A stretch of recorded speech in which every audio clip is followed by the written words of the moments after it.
The ad was tucked into the corner of the bulletin board at the art cafe, just above the flyer for a poetry reading no one ever attended. Looking for a male model, no experience needed, discretion guaranteed, payment in cash. The handwriting was sharp, all caps, black ink pressed hard into the paper. It wasn't the pay that caught my attention. It was the word discretion.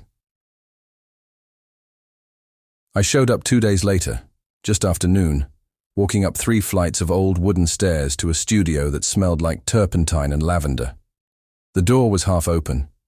Inside, the light spilled through tall windows, the kind that belonged in paintings themselves, and in the middle of it all, a man stood barefoot on a splattered rug, palette in one hand, cigarette in the other.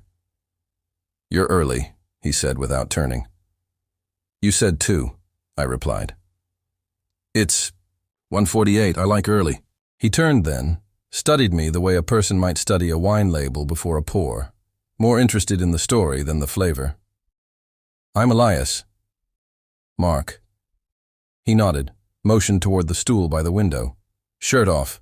You can keep the rest." I hesitated, not out of modesty. Something about the way he said it, low, calm, like a whisper that wasn't meant to be overheard, made me feel I was already halfway undressed. I peeled off my shirt. Sat. The stool was colder than I expected. Elias took a step back, brush lifted, gaze narrowing like he was trying to see something through me rather than on me. For 10 minutes, neither of us spoke. I heard the bristle of the brush, the scrape of the palette knife, the occasional exhale, as he circled me like a hunter, unsure of his prey's outline. Then, he said, "You hold tension in your jaw." I blinked. I wasn't aware. "You are now." Another minute passed. "You ever posed before?" he asked, eyes never leaving. The canvas. "No." "You hold still like someone who's used to being watched." "That's not the same thing." He paused, finally looked at me. "No," he agreed. "It's lonelier." We didn't talk after that. At least, not out loud. But something opened up between us. Some quiet understanding that needed no translation. When he painted, he leaned forward with such focus that I caught myself wondering what part of me he was seeing now. My shoulder, my jaw, or something deeper I didn't know I'd offered up.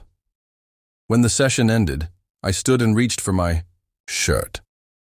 Elias stopped me. He didn't touch me, just said, "You have a presence. It's hard to explain." I didn't ask him to. As I stepped into the stairwell, the air cooler than it had felt on the way up, I realized something had shifted. I'd walked in as someone looking for money. I walked out as someone who'd just been seen. The second time I returned, I wasn't thinking about the money. I told myself I was curious about the painting, about what Elias saw, and whether it resembled me at all. But the truth lodged somewhere lower, heavier.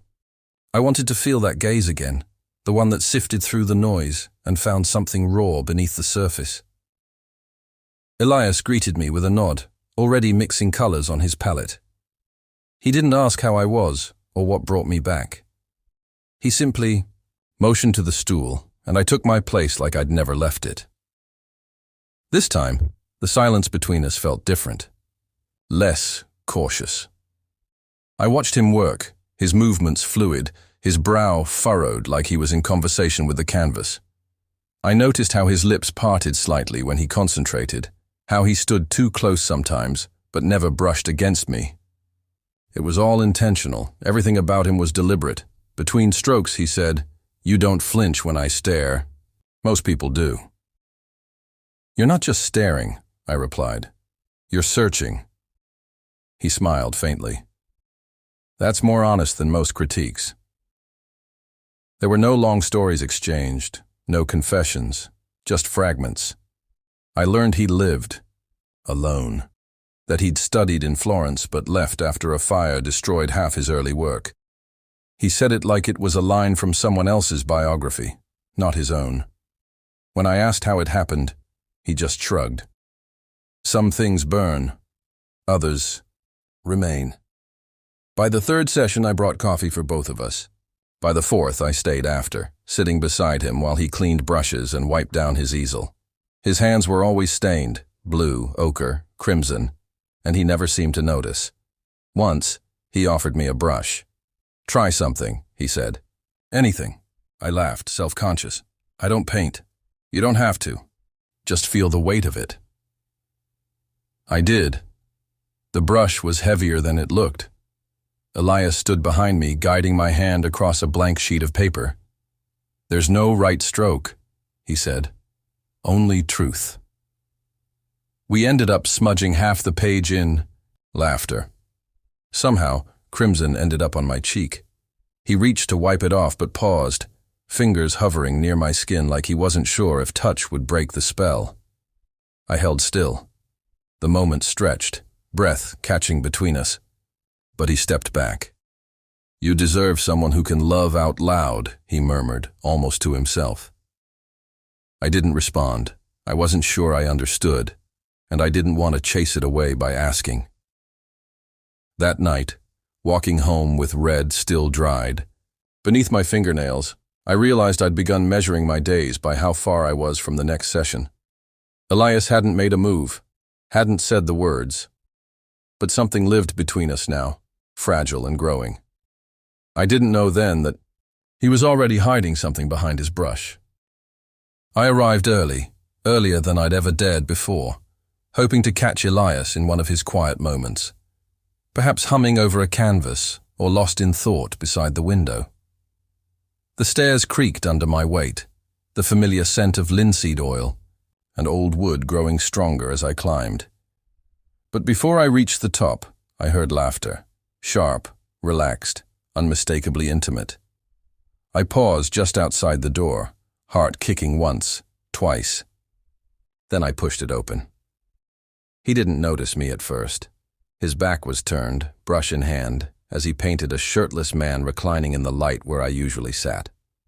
The model had warm, amber skin, lean limbs, and eyes that flicked up at me before Elias even turned. "Mark." Elias stepped forward, the surprise in his voice unconvincing, too measured. "You're early." I looked at the other man, then back at Elias. "I thought today was ours." "It still is," he said carefully. "Julian was just taking my place," I finished, voice sharper than intended.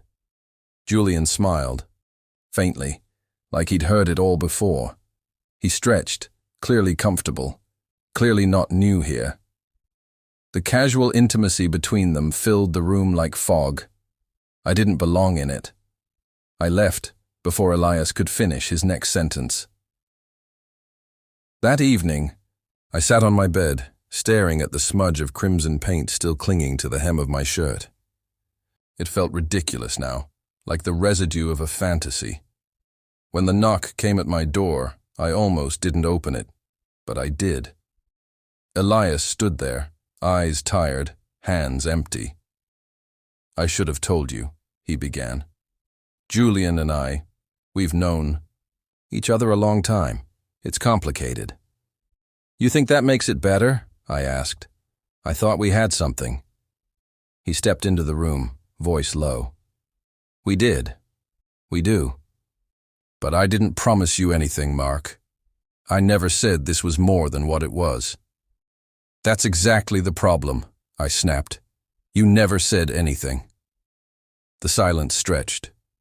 "You wanted me to feel seen, but not chosen. Not loved." Elias looked away. "It wasn't cruelty. It was cowardice." He offered one last session, to finish what we started, for both our sakes. I hesitated. Every part of me wanted to walk away, but some thread, frayed, unraveling, still, bound me to him, not out of hope, but for closure. I agreed, if only to know that the thing between us had an ending, a frame, a final shape. something I could look at and say, "This is where it broke." The studio was colder than I remembered. Shadows stretched longer through the tall windows, and Elias had left only one lamp lit near the canvas, casting a golden halo around the stool. It felt like stepping into a memory already faded, already part ghost. He didn't say much when I entered, just nodded and gestured to the spot where I'd first sat. I hesitated before removing my jacket, my fingers moving slower this time. Everything felt heavier, each gesture, each silence, like we were both carrying a version of what might have been. As I settled into place, Elias positioned the canvas, then looked at me longer than usual. "You can break the pose if you want," he said. "Talk, move. It doesn't have to be still this time." I didn't move.